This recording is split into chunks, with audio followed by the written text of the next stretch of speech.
What's going on? What's going on, everybody? Welcome to another Lion's Den with Seth. Hopefully everything is good with you, yours, and your family. You staying safe. You staying out of everybody's face. You know what I'm talking about, to keep the Corona Megatron, whatever it is today, away. All right. So listen, if this is your first time on, make sure you go to StreamYard/Facebook so you can be interactive. What's going on, Mr. Nico? Queens in the building. That's what I'm talking about. Hey, we got Vegas in the building. Look, that's what we do. Let us know where you at. Give us a shout out, y'all. This is going to be a great show. But of course, I wouldn't be able to do this by myself. Who would even want to? That's why I got my mans with me. Right on.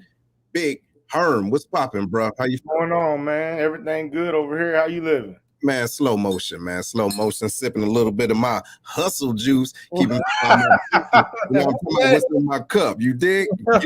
Mm-hmm. Yo, man, everything good over here, man. It feels like it's been forever since we've been on. I know. Just 1 week, man. It feels like you ain't been on it forever, man. I know. Hey, what's up, Quincy? How you feeling, bro? Hey, so how's your weekend, man? Man, it went, man, besides the Titans losing, I got to go and get that out the way. Okay. You know what I'm saying? Besides the Titans losing, everything went good, man. I went to see, wasn't this weekend, it was last weekend we went on, man. I saw Brian McKnight live in concert for the first time. Okay. How was that? Man, hey, Brian caught me off guard, man. I didn't think he could sing like that. I didn't think he could sing better than me. You know what I'm saying? I knew he was all right. Next. I'm just saying, though, I didn't know that he had it like that, Dad. Bro, listen, look, he's been singing since the 60s. So why don't you think that? Man, a lot of people been singing for a long time. They can't sing. But, hey, Brian McKnight got a lot of range that I didn't know that he had, man. He do. Like, okay. He do. What else, man? I took my wife out there. That's her favorite artist. You know what I'm saying? So. Oh, look at you. Man, that's what's up, man. Just full-blown sugar plum. Oh no, Big Will, what's popping, bro? How you feeling? Man, these rounds is what's popping, baby. There you go. There you go. My bad, brother. He couldn't wait to do that. Y'all went out swinging, my dude. But no, man, blessed to be in the building with my dudes, man. Looking forward to another great show. All right, on. This weekend it's been popping. Me and the wifey clicking on all cylinders out here trying to find furniture in the world that ain't got none. Okay, yeah, bro. 12-month delivery timelines. But other than that, man, just prepping for this retirement, baby. Yo, right. You ain't never, when I got my house, man, it was talking about 4 or 5 weeks before I got a bed, man. That's weeks, bro. I'm talking months, B.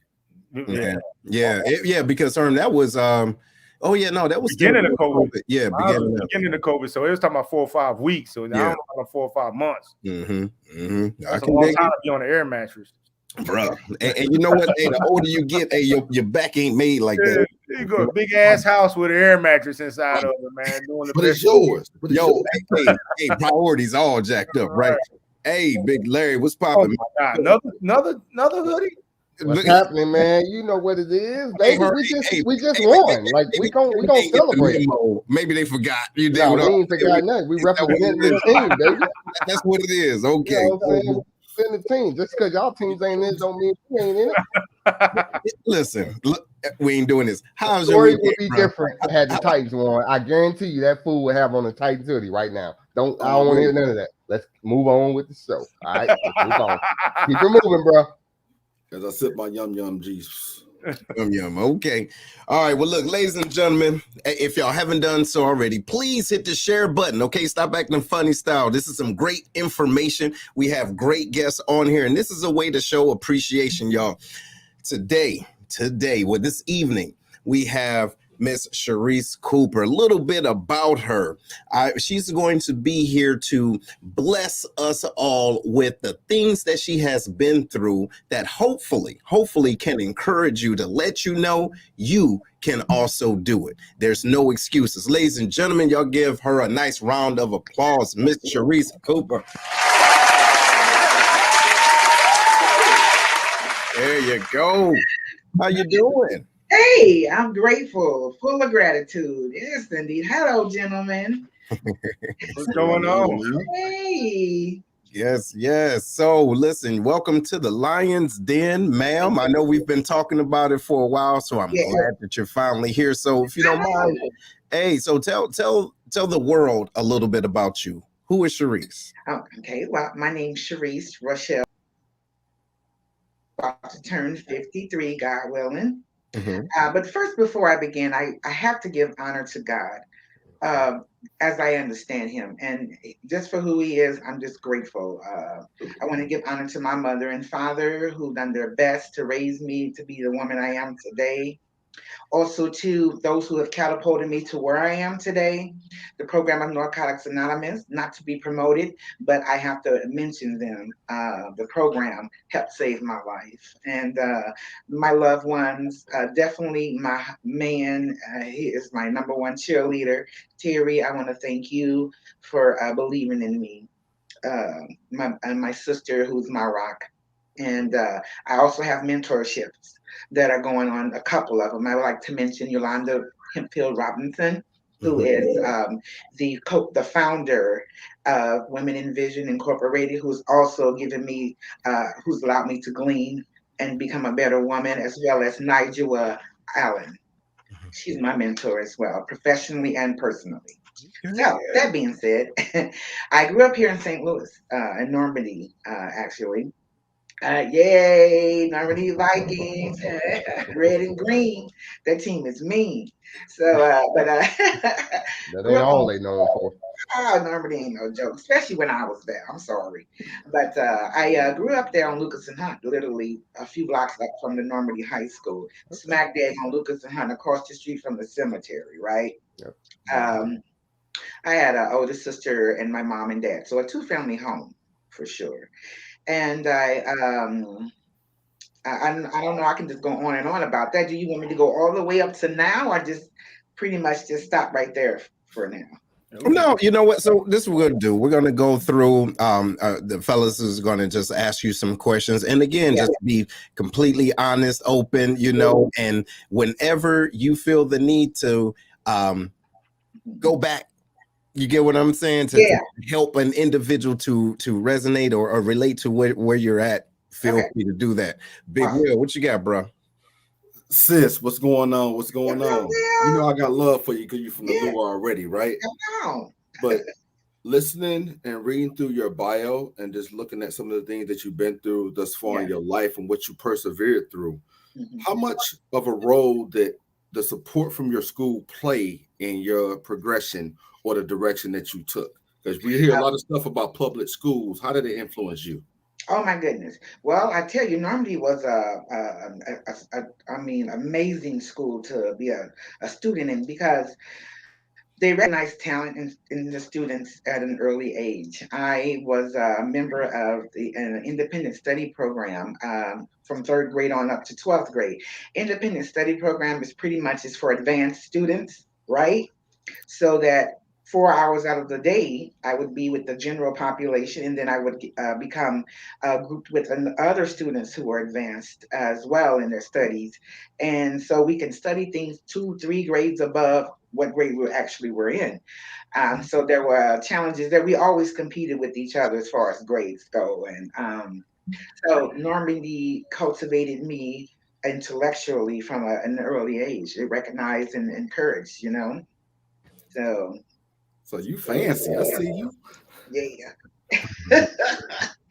Absolutely. And then also too, they recognized we had sports, we had all type of activities that made me to who I am today. Learning how to do teamwork and play your role, if you will. You know, I was a member of the '86 state championship Normandy High School girls.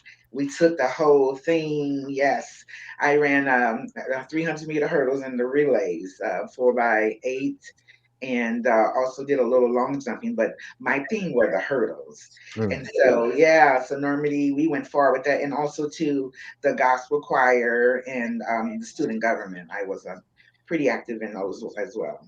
Wow. Okay. And I still have friends to this day from those groups. You know, absolutely. Nice. Great. So Sherise, how you doing? Wonderful. Hey, so I want to take it back a little bit after reading your bio. I'm reading, it says you came from a 2-parent home and everything, and had a great support system. Yes. Man, you went to Fisk, Nashville, Tennessee. Yes. And things started going a little south for you there. when we talk about substance abuse. Yes. Now, the common theme for people that get caught up with substance abuse is they come from a broken home, looking to fit in somewhere. But it appeared that you had like a great support system. You know what I'm saying? You came from, and then I'm listening to your accolades and stuff like that. You had it going on. Yeah. Give us a little insight about how that first happened. Like, how did this happen? How did you find yourself in that world where substance abuse started to take over? Oh, thank you for asking that. That's important, because I try to tell people when I do share my story or my experiences that addiction is like a bullet, really. It has no eyes. It doesn't matter how smart you are, how much money you have, your family upbringing, none of that. Because addiction is a disease, a spiritual malady that is going on in an individual. When I say a spiritual malady, I'm saying a disconnect with God, right? So, what led me to fall into the disease of addiction was the loss of my oldest sister. I remember I told you that I had a mother, a father, and an oldest sister. Right. Now, my youngest sister wasn't born until like 17. I was 17 when she was born. So, I had an oldest sister who was like my mother, my best friend, my conscience. Yeah. So, she knew me better than anybody in this world. And she had passed away suddenly at age 18. I was 17, from an aneurysm in her heart. So being that it happened like that, I wasn't prepared for that. And don't forget, I will reiterate that I was living off of the relationship with God that my parent raised me with. So I didn't have a cultivated relationship with God. So when she died suddenly, I was angry. I just was lost without her. She was like the wind beneath my wings in my mind. So gradually, for like 13 years, from 17 to I would say 21-ish, no, all the way up to 21, no, 28, I was in a slow downward spiral. I call it my trauma coma.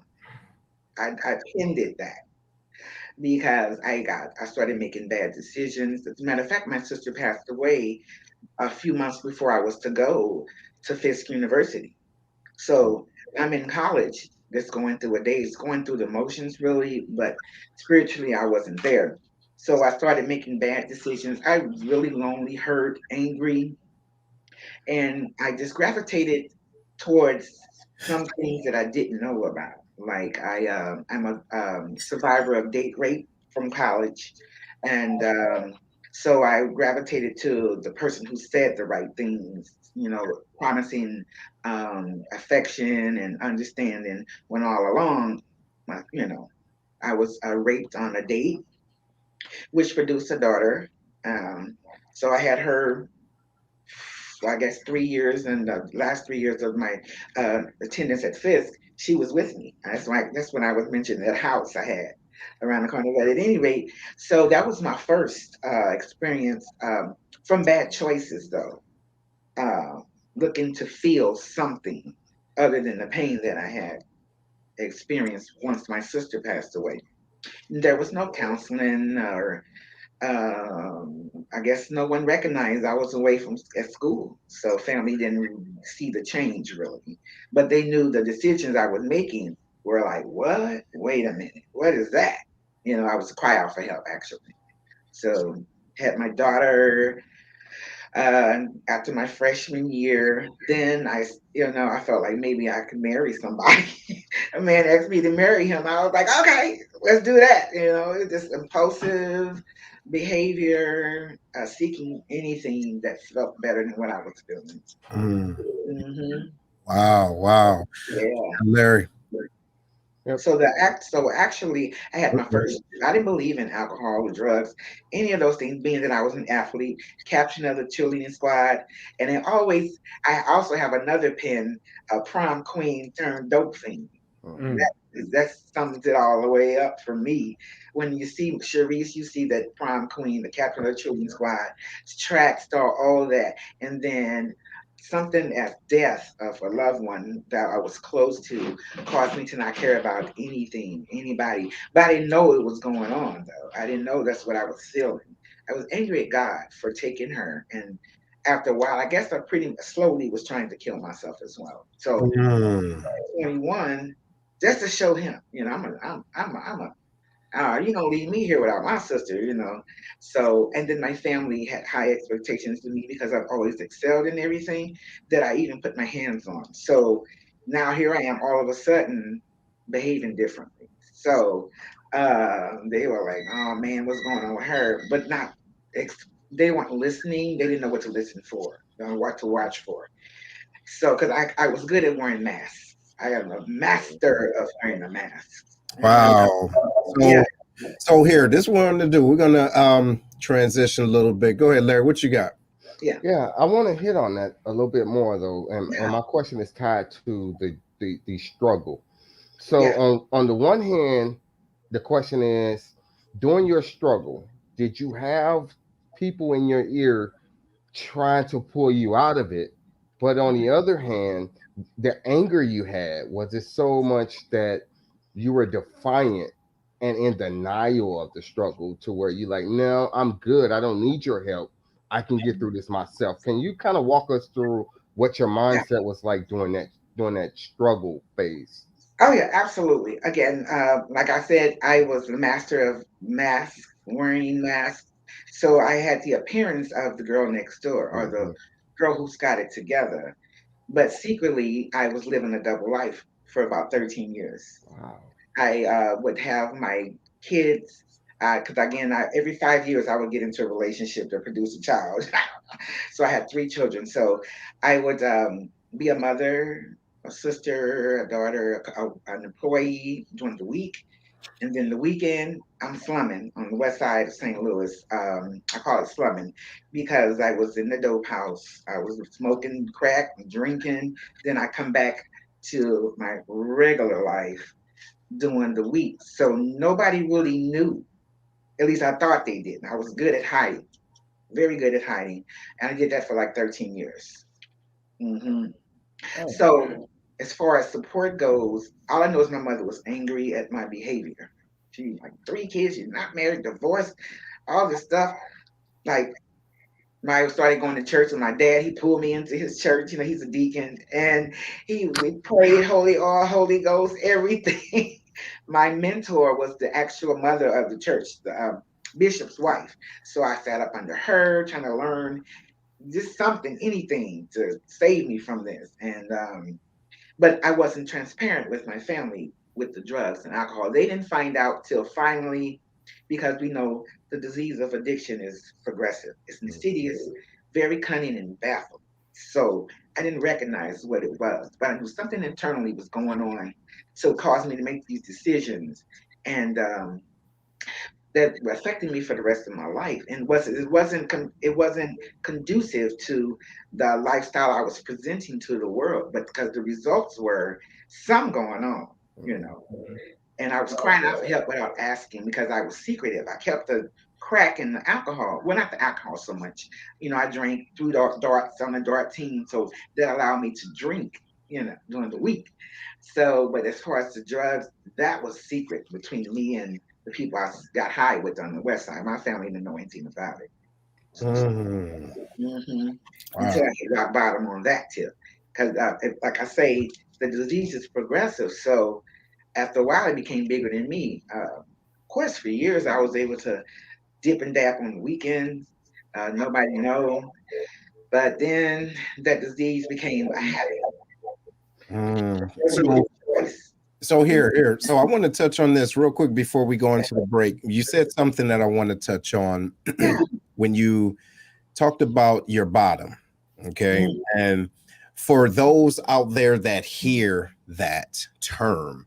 The bottom is different for different people, you see, and only you know what your bottom is. Could you illustrate to us what your bottom was? Where were you at mentally, physically, and what did that look like for you? Absolutely. My bottom came when I had 3 children, ages 10, 5, and 0. Single mom.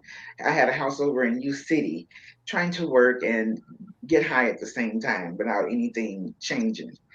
Finally, the disease took me to where I would leave the house, left my 10-year-old daughter with the 2 smaller children, saying I'll be right back and not back for another day. So I knew I hit rock bottom when I had to decide this is the hardest thing I ever had to do, and I'm trying not to break down because every time I speak about it, I get emotional.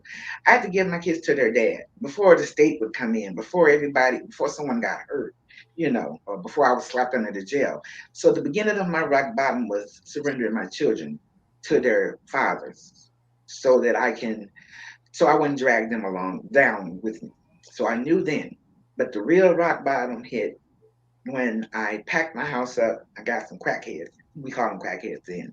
Crackheads came and packed my house up. I sold everything for little or nothing. Gave my kids to their dad, and I hit the west side, the street of the west side. I was disappeared for 8 months.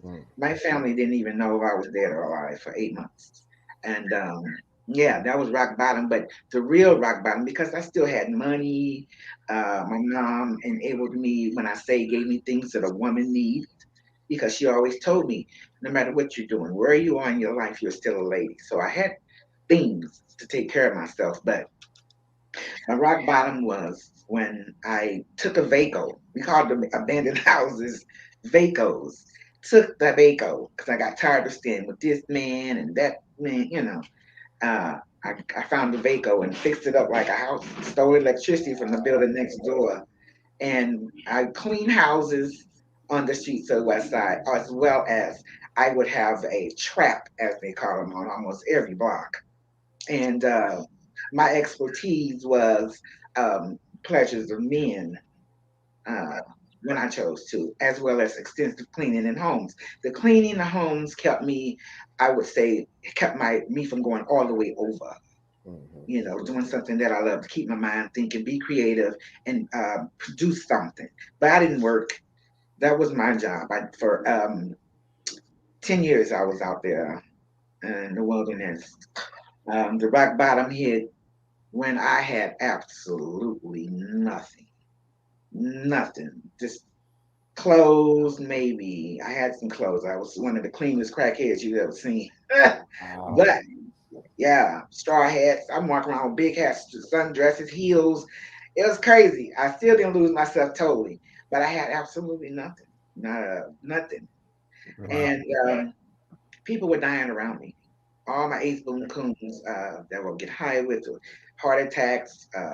Then the murders started coming.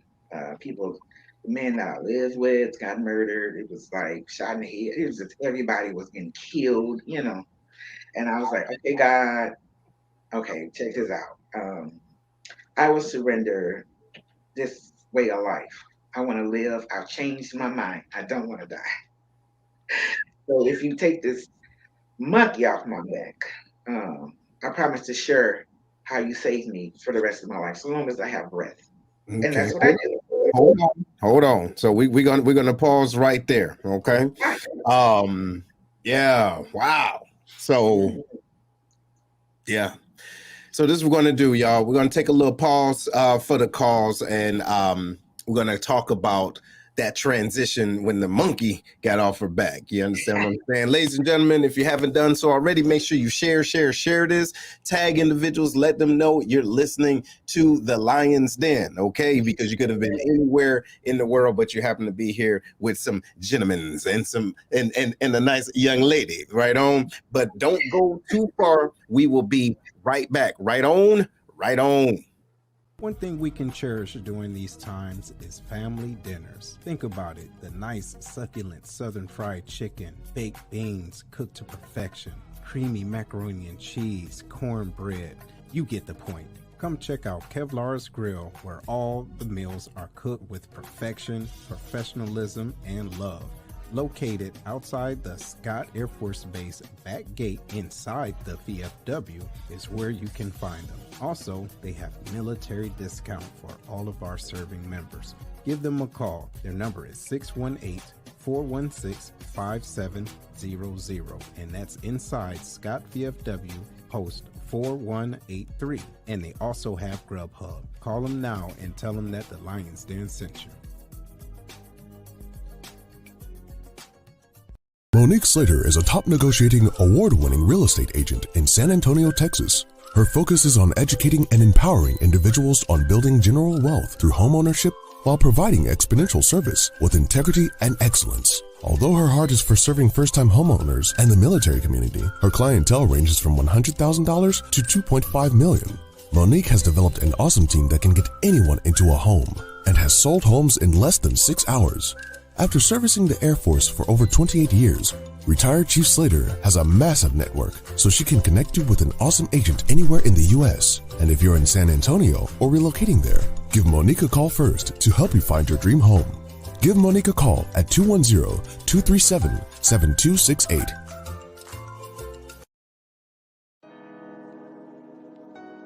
Hey, what's going on, everybody? This is Seth with the Lions Den. Are you or someone you know looking for a tool to help them be more accountable? Check out the Black Collar Mindset, the Art of Strategic Thinking.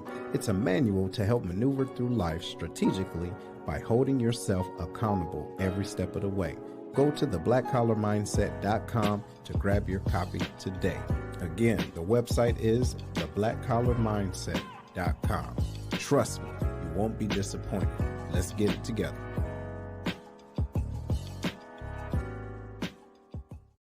Yo, welcome back, everybody. Welcome back to the Lions Den. Hey, fellas, what y'all think so far? I love it, man. I love hearing stories of people going through the struggle. Unfortunately, not to say that everybody has to go through a struggle, but hearing the recovery piece of it. I think that's added value to anybody's life journey. Will, what you think? Yeah, I think one of the strongest things that she shared with us was the power of God and how that willed her back to keep her mentality. Because her talking about how she had to give her kids up, that hurt me. And I'm not a mother, I'm a father, so I can only imagine how she felt. That kind of drove her transition. So I'm looking forward to hearing the other side to that. Absolutely.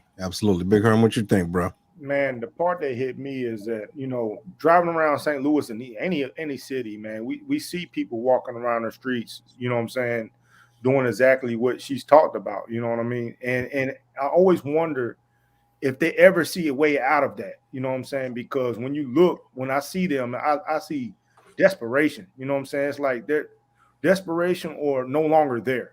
You know what I mean? So I'm just curious, like when we continue our conversation, you know what I'm saying, exactly how the come up looked for her, you know what I'm saying, struggles and the backsliding and stuff like that. Yeah. And one thing I can appreciate along with everything y'all said, and y'all know Detroit have their share of crackheads, you see. But I tell you what I do appreciate, the ones that you can't tell they on it. You dig what I'm saying? Listen, you ain't got to walk around and look like, you dig what I'm saying? You ain't got to look like what you've been through. You know what I'm saying? Take a little bit of, just a little bit of water. You get what I'm saying? Just a little bit. You know what I'm saying? It's okay. Yeah. I think it depends on how long you've been out there, though, man. You know, hey, who knows? It could have been somebody's day one, right? And it could have been somebody's year one. But to putting that much pride in your presentation, that says something. Hey, that to me, that means you're not completely gone. So I appreciate that. But ladies and gentlemen, we're about to welcome back to the den Miss Sherise Cooper, y'all. Yeah. Welcome back, ma'am. Welcome back. Hey, Big Larry had a question that he wanted to ask you before we go into it. What you got, Larry? Yeah, and that goes back into what you were talking about. I want to distinguish for the audience, for those that are not into the addiction phase, a functional addict versus one that we all imagine like a crackhead Ezell from Friday, right? There are functional addicts that you would never know that they were out there like that. And they do a 9 to 5. I mean, they present themselves. You never know they had a habit versus and I keep referencing the crackhead Ezell because when we think of crackheads, that's who we think of. Yeah. Can you talk about the distinguish between the two and maybe your experience so that the audience are aware of that not all crackheads are the same, I guess is what I'm saying. Absolutely. Again, when I first started speaking about the wilderness part, the wearing a different mask, meaning that I pretended not to be a crackhead for 13 years. So I had a job. I experienced all phases of addiction. Had a job, took care of the children, then I did my thing 2 days out the week or whatever, weekend. And then after years of doing that, finally the addiction got bigger than me and God himself. And I had to go through that to meet the God of my understanding, by the way. And I will talk about that in a little bit too. However, I did hold on to my appearances, but there was a time, 1 year, for 8 months, I decided to, I don't want to live. I want to hit bottom for real because I don't want to ever revisit this. And I knew God had me going through this process for a reason. I had to lose everything to find him because I thought, being that I excelled in pretty much everything I put my hands on, I thought it was something that I could do. But the disease of addiction and addiction to crack cocaine taught me that there's nothing I could do. Change this here. Only God could fix it. Only God could save me. So I went from working, home, nice clothes, and everything, a car. I think I sold all that for some dope. Every Christmas present was sold for some crack. I was a good salesman. I could talk a cat out of a fish truck. That's good. I could talk you out of it. I'm telling you, I had the gift of gab most of the time. And I present an illusion to, say, men mostly. I had a knack for presenting an illusion to who they may used to be. Because I was the same person. I used to be somebody different. But I was for 8 months homeless, literally had a book bag and layers of clothes, walking around Hamilton and Coat Brilliant, Martin Luther King, all the way down to Union. And you can circle all the way back up St. Louis Avenue, the whole West Side area. And I've also had traps in other areas of St. Louis, but that was my main stomping ground. I would be whoever you wanted me to be in order to get what I wanted. And so it taught me to be deceptive, and I was who I really honestly was. If it had not been for my father bringing me this big, beautiful Bible, he just gave it to me, he brought me in the wilderness. Here you go. Don't forget God. Don't forget God. So I would read it, actually smoking dope. Then someone gave me, out of 3 attempts to get clean. The first time was for my children. The second time was for my mother. The third time was for me. All right. That's the one that stuck. Yeah, there we go. All right. That's the one that stuck. And I had nothing left. I was a bum, basically, on the street. I took a bath in my new home that I created for myself, a Vaco. Or abandonmenium, I called it. Abandonmenium, that is so creative. Bando. Yes, abandonmenium, not a condominium.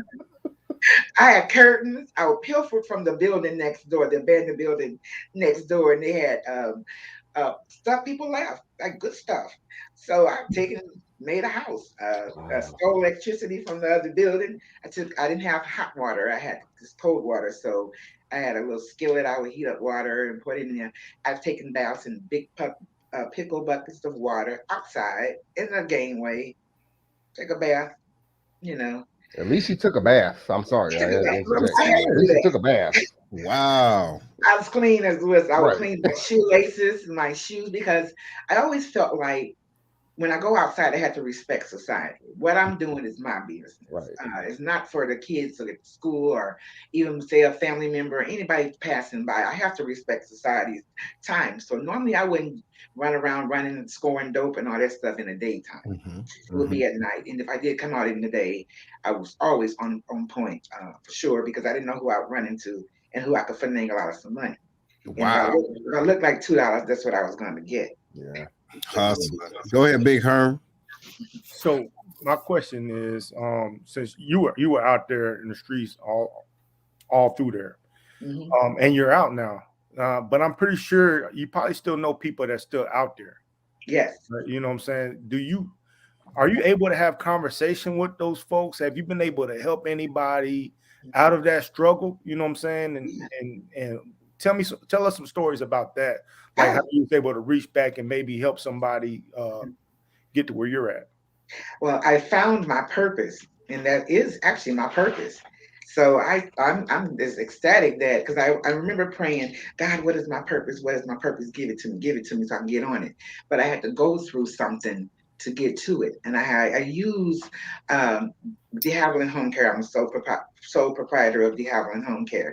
And what we do is we have an annual Meet Them Where They Are giveaway every year, like the week before Christmas. Me and a wonderful lady named Miss Marilyn.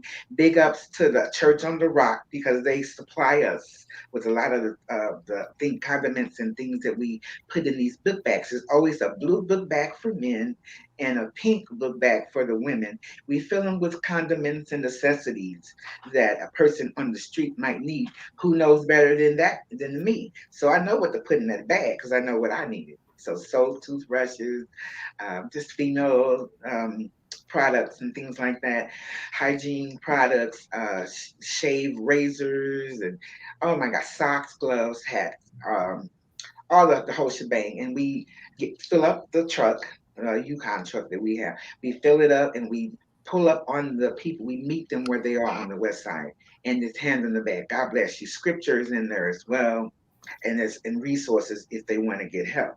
So I do, and I've also sponsored women for the last 14 years through the program of Narcotics Anonymous. I sponsor other women who are addicted. When I say sponsor them, I walk them through the 12 steps of Narcotics Anonymous, step by step, getting into the meat and potatoes of what their spirituality is, and that's a disconnect with God.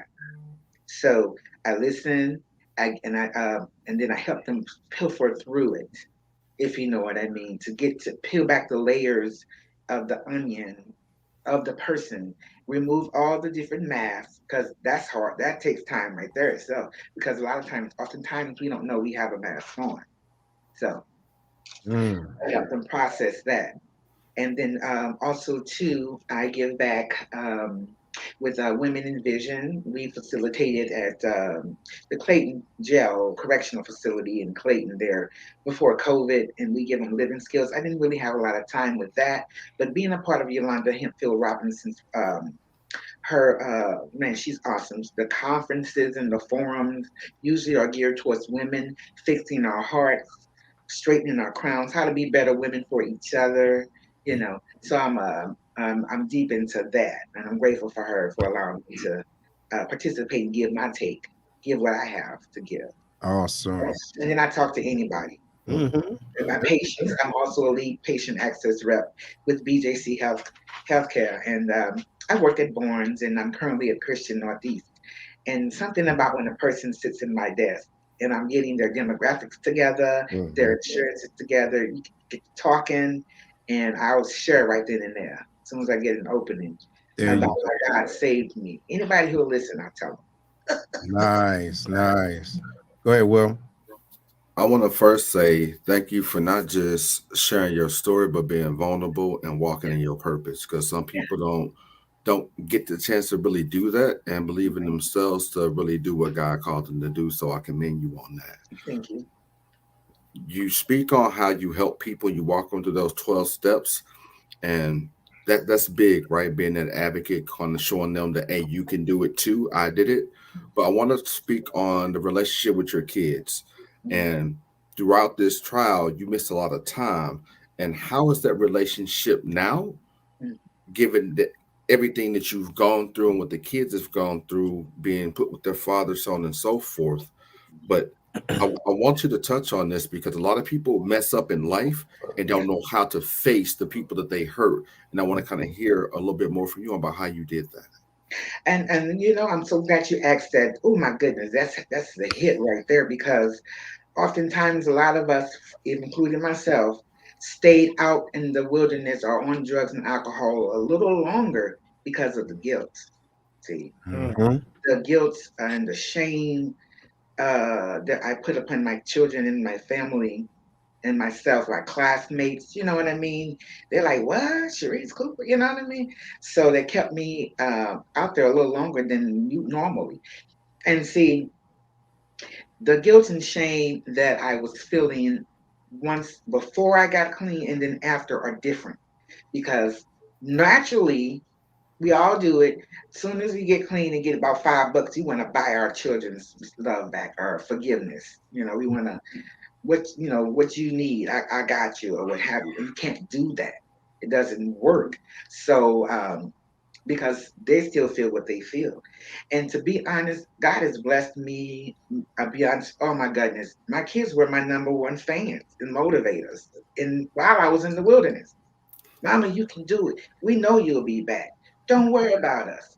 We good. You just focus on you. Wow. Yeah. So that gave me the courage to even face them. Of course, after a few years, I started seeing what they were missing that I should have given them.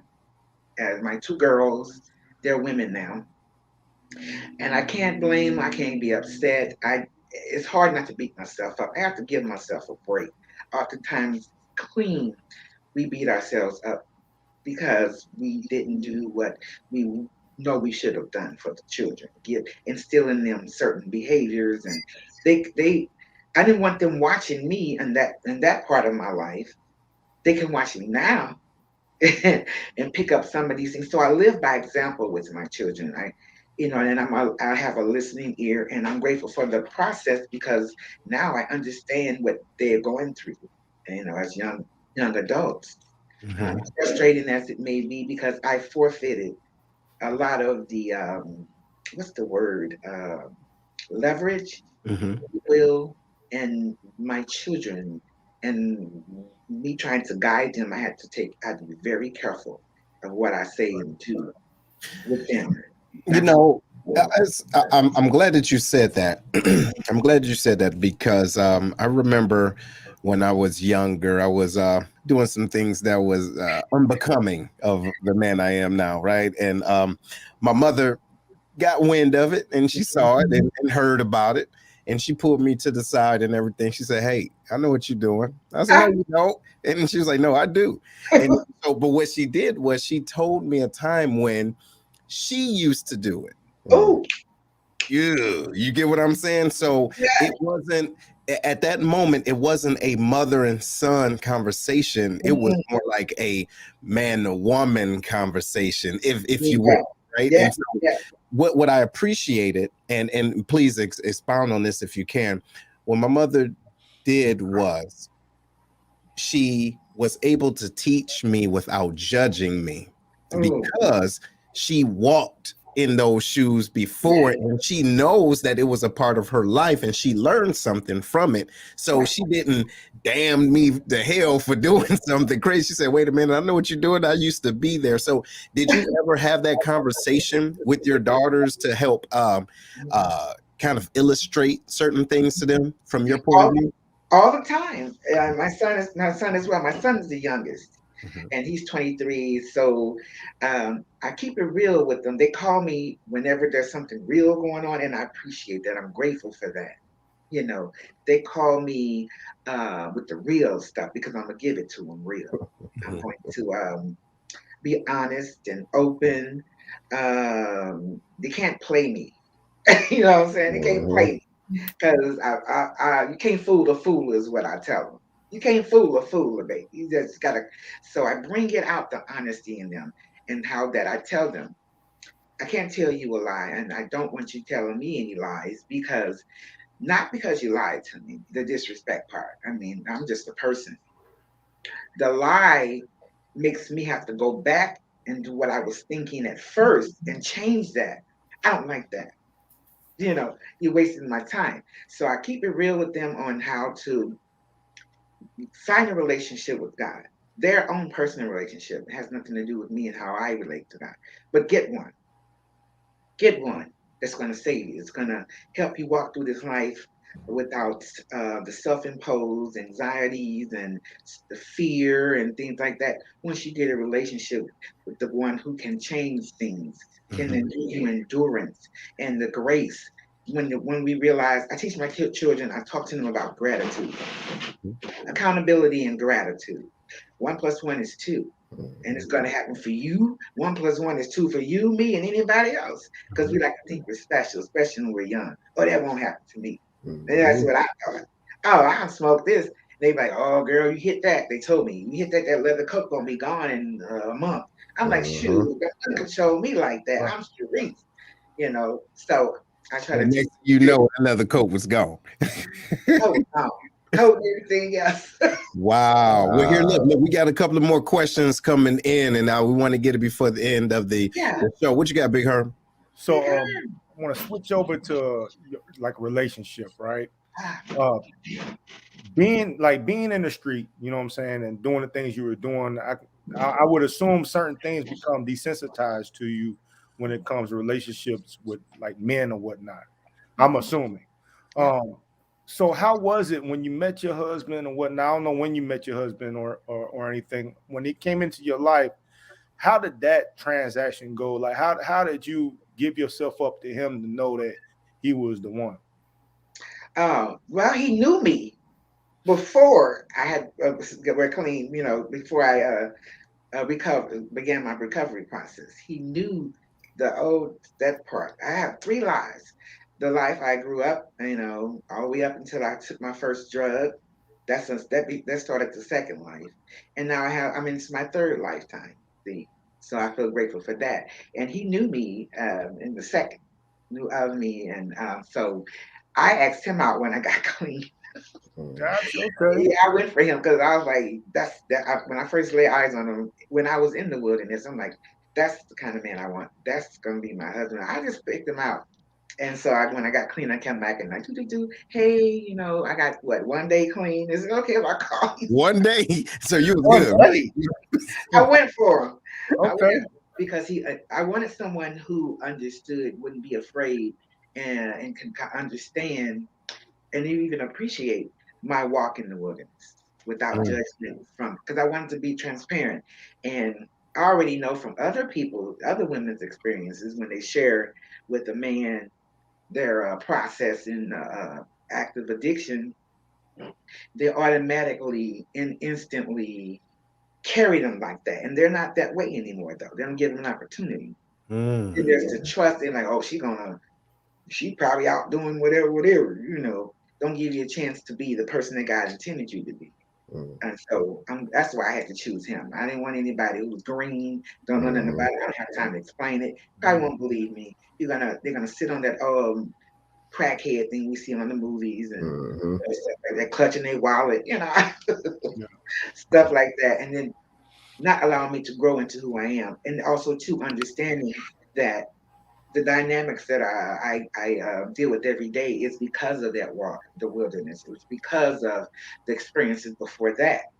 Who I am today. So in other words, a lot of men who aren't aware or privy to the details and what it's all about, the active addiction and living with addiction, they don't understand it. So therefore, it's going to be a lot of arguing, a lot of explaining, exhaustion, you know.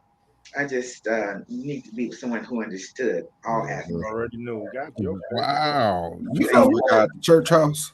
Man, that makes sense. Yeah, I like that. That makes a whole lot of sense. Man, think about that though. I'm gonna be 100% honest. It'll be a tough pill for me to swallow. You know what I mean? You know what I'm saying? Like, hey, and by the way, I'll be like, oh snap, really? You know what I'm saying? I can be honest. You know what I'm saying? Because I don't fully understand that walk of life, and then with everything you went through, you know what I mean? It would be something that I would have to really think about. Think about that though. So, but at the same time, we all have been through our, our transgressions. You get what I'm saying? So a lot of men judge. You did. Their ego is not. You know what I'm saying? Look at the amazing woman that I'm seeing right now. You know what I'm saying? I see an amazing woman right now. But a lot of men will still had that flashback, that best man, like in the movie, the best man flashback, like Yeah. Like you said, like for example, if I don't understand the mechanics of an individual that have those addictions, the first thing that's going to come into my mind is like, you know what, this ain't nothing but a female gator. You dig what I'm saying? So in a minute, my microwave is gonna be down the street. You get what I'm saying? Because I'm not thinking about that individuals can overcome. But hey, it is what it is. But no, that was wrong. Won't he do it? Hey, God has powers, brother. You ain't never lying. Go ahead, Big Larry. What you got, man? Yes, ma'am. Miss Sherise. So every year, every new year, I buy a calendar with inspirational quotes on it. That's just a weird thing I do, right? And ironically, for this month of January, there's a quote by Frederick Douglass that says, if there isn't a struggle, there is no progress.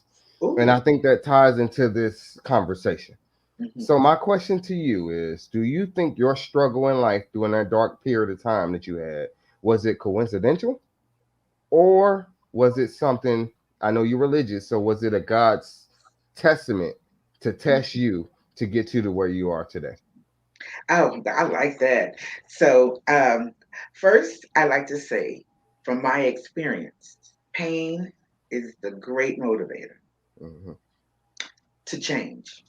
Because I had to learn how to change the way I think in order to receive God first and foremost. Because I was like, oh God, I want to get to know you. I just don't understand a lot of stuff. And so God had to, and it was ordained, it was already pre-planned. He had to remove all the things around me. And I hate to call them distractions, but they were. I had to get stripped down to nothing. So I had to get on my knees so I can go up. I had nowhere else to go but 6 feet under when I finished. By the time I finished getting high and cutting up and running from reality and trying to buffer pain and all that, I basically had to grow up. And I believe it was part of God's plan, because the pain caused me to change the way I think. It motivated me to do something different. And I realized that I couldn't change other people. As spoiled as I am and want things my way, I had to be the one to do the changing. I had to change the way I think about a lot of stuff, and especially a relationship with God. And I honestly think that I know that I had to go through that to be who I am today. I wouldn't be the mother I am, because see, there's learned behaviors when we are raised with parents or whomever you raised you. We pick up their habits and their mannerisms and their beliefs and all. And God, I don't believe God could use me with just that. I needed to be cultivated and molded in the dark, is where He does His best work. And I was definitely in the darkness. And I walked the main streets of St. Louis from like my best hours were 10 p.m. to like 2. Anything after 2 a.m. is terrible. Ain't no trouble. Hook out at 2 a.m. So between 10 and 2, I walked alone. I traveled alone. People will get you in trouble. They get you dead. So I learned to be solo dolo. But I always walked with God. Like my prayer was, when I was out there, was, Father God, in the name of Jesus, bless me, keep me safe. Send me an angel. Do not kill me. I'm coming. Just don't kill me. Wow. Woo. So here, this is what we're going to do. Thank you, too, for that. That's a very conscious prayer. You get what I mean? And I do appreciate that. That's very nice. So what we're going to do is we're going to go around, give our brothers an opportunity to give their last words for you, man. Big Will, what you got, bro? Big Will. First off, I just want to say thank you for coming on and just sharing with us and being vulnerable. You're welcome. Inspirational women, especially Black women. You got so many people to watch how you move, and you give people strength without even knowing. So thank you for that.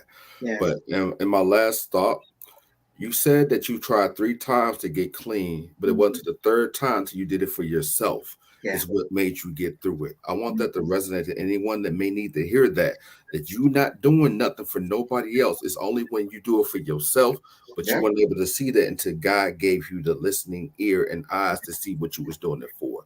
So I just want to say thank you for sharing that. I think it's going to pay some good around those that's listening, but thank you again for coming out to the show, and I appreciate you. Yes. Go ahead, Larry. That's right, Mr. Reed. I'll add on to that. Hey, listen, I thank you for being transparent. I thank you for taking the time to come out and share your story. And I would say that I've personally experienced some of the same things that you've talked about through various family members of my life that I've looked up to as mentors and influences in my life. And I would say this, it has grounded me and it's made me look at, I don't care how successful you are to how low you are in life. I look at everybody the same, or at least I try to, and I try not to judge. And I know that's easier said than done, but realistically, from where I come from and what I've seen, I try to judge everybody, and everybody's path is different. And I thank you for sharing it, because functional addict to the extreme addicts, I mean, an addict is an addict, right? Everybody's going through struggles, and who are we to judge? We're all human at the end of the day. Right. So thank you for sharing, and I appreciate your time and effort. You're welcome. Yeah. Right on. Big Herm. Sherise, first of all, I want to commend you on the ultimate strength that you showed. Thank you. Your life of trials and tribulations shows nothing but strength from your low point all the way to when you sit down and take a look around when you had nothing at what you got now. It's like, it's amazing. You know what I'm saying? And what I would love for people in the audience, because I know, like myself, you know what I'm saying? Like myself, I have friends that struggle with addiction that, you know, just like you, that they excelled in everything in life. And next thing you know, they're on the streets. And, you know, for me, I'm lost, wondering what can I do for them? You know what I mean? And I hope that they're watching this. I doubt they are, you know what I'm saying? But I hope that they're watching this. But what you gave for me, inspiration to just not give up on them. You know what I mean? And just pray for them every day, and just hope the best that they come around the same way you did. So thank you so much for sharing your story with us. Yeah, thank you for having me, Herm. It's been a pleasure. All right. So before we go, look, before we go, I want to give you the opportunity to speak to the unheard. I would like you to utilize this time to speak to the old you. Okay. If that makes sense. Yeah. Okay. And for those that are listening right now, what word would you love to share with them, being as though you have went through the fire and here you are? Okay. So I want to give you this opportunity to do that. Thank you. I like to say, Queen Sister, King Brother. This is just a process for you to be where God wants you to be. Do not give up. Don't hold on even with one finger. Do not lose faith. All right.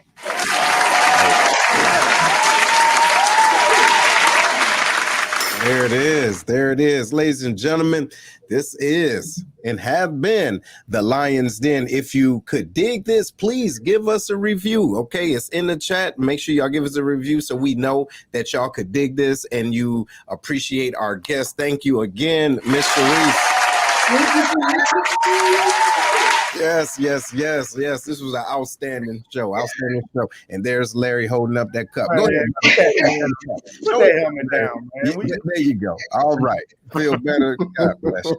Anyway, but ladies and gentlemen, so this is what we do, y'all. This is what we do. But if y'all was digging this show, please let us know. And if you know anybody that I'll get to you. If you know anybody that's should be on the show, or if you have any ideas, you let us know, because you might be the next one in the den. What you got, Herm? Hey, real quick, Sherise, do you have like where people could reach you at, or like your Instagram? Give a shout out real quick, so if people want to find you, they can find you. Yeah, I can be found on Instagram and Facebook with the same plug, Reese 196939 at Yahoo or Facebook. And also too, being that I own DeHavelyn Homecare, I can also be reached. I always give my phone number out, and I have a business card. My phone is 314-532-1877, and we can talk about whatever, addiction, surviving, recovery, living and unmanageability, living clean and still unmanageable, whatever. Hold on 1 minute. What? Give that number one more time. Yes, 314-532-1877. 1877. All right, ladies and gentlemen, her number is going to be posted. Larry, what you telling me not to do? It wasn't me. It was Will. Will, what you telling me not to do? Post our phone number, talk out there, brother. Huh? We all good, brother. So again, thank y'all for being on and for being on. Thank you so much, Sherise. Ladies and gentlemen, we will be seeing y'all soon next week. This is what we do. Y'all hold it down. 1.